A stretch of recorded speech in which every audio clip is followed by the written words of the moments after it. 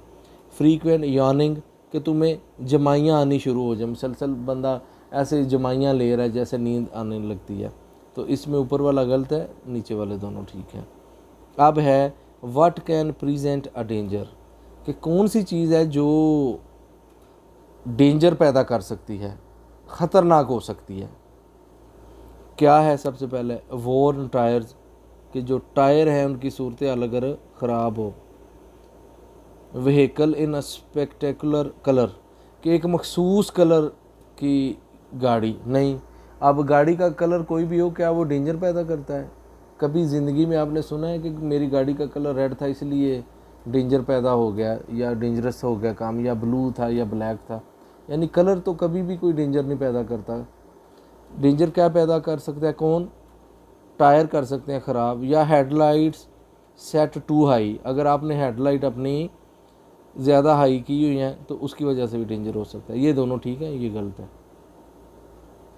अब आगे चलते हैं।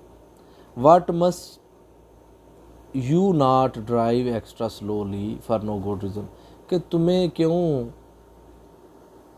एक्स्ट्रा स्लोली बहुत ही ज़्यादा slow, for no good reason, यानी बगैर किसी वजह से तुम अगर एक्स्ट्रा स्लोली गाड़ी चलाओगे, बहुत ही स्लो गाड़ी चलाओगे बगैर किसी वजह से, तो ये तुम्हें क्यों ऐसा नहीं करना चाहिए?